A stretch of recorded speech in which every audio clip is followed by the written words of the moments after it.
You may not want to believe this, but until you at least consider these 5 investment considerations, you will always be broke. Now, why won't they teach you? They meaning the establishment.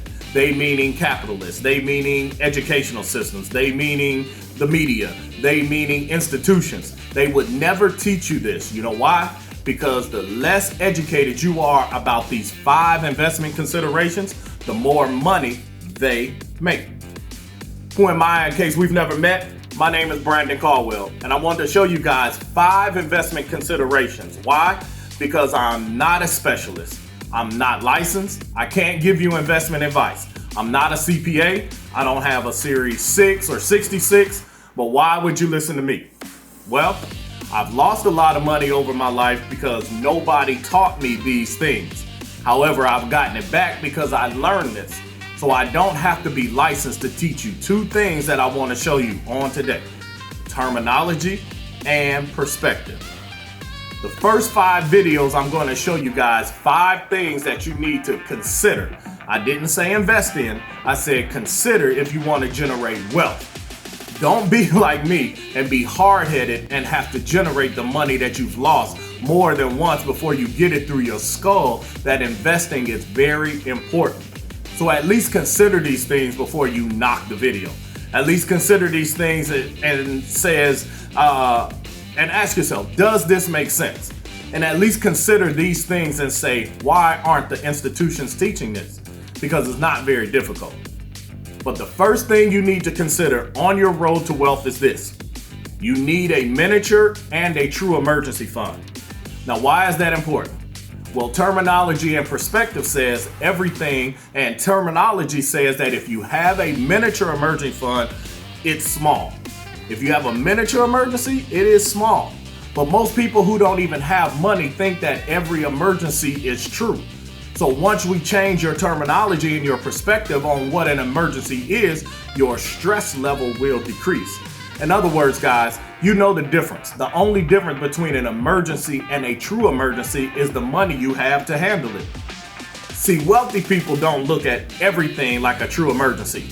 When I was broke, a flat tire was a true emergency, even though it may take only $15 to plug or $100 to change. When you don't have any money, everything is a true emergency.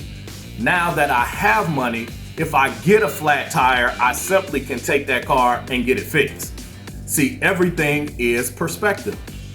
The problem with most people is they don't realize that your stress level is a direct reflection of your emergency fund.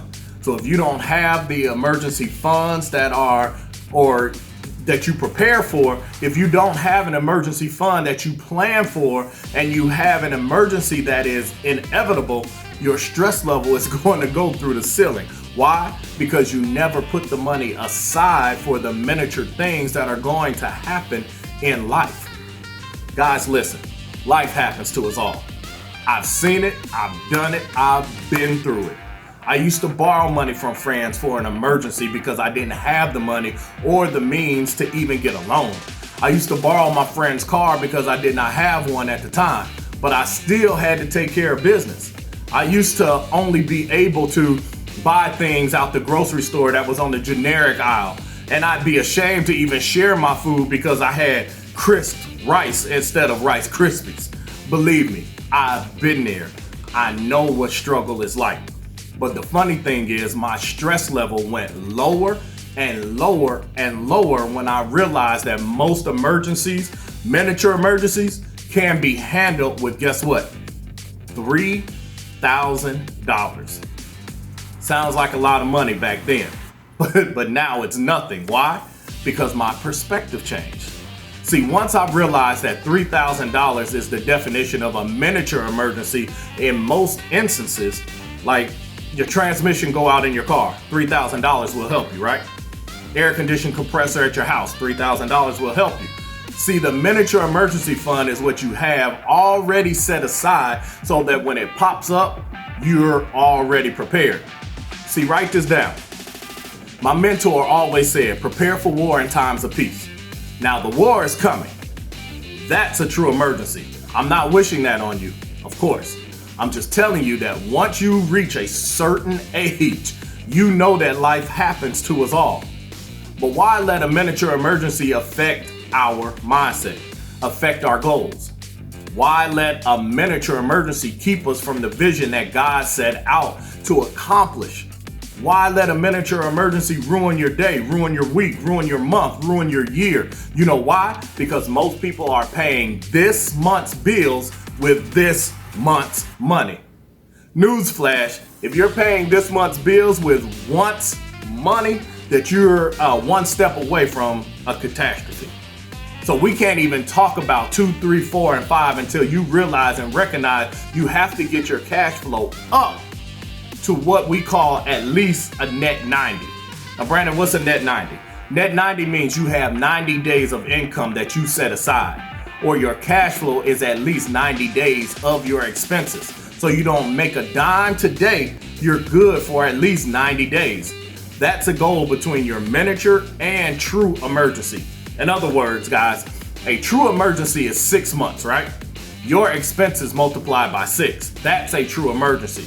But we'll tackle that in a second. But a net 90, a net 30, or a net 60 is at least the start of you getting your true emergency established. So in other words, most people in this country are paying this month's bills with last month's money.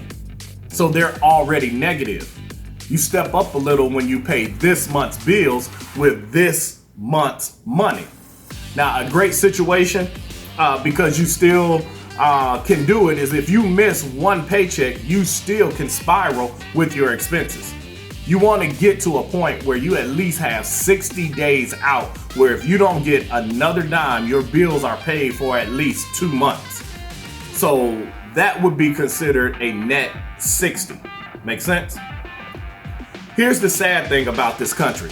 The wealthiest nation in the world, and some people have a net 7. And even more have a net 24. That's not 24 days, that's 24 hours.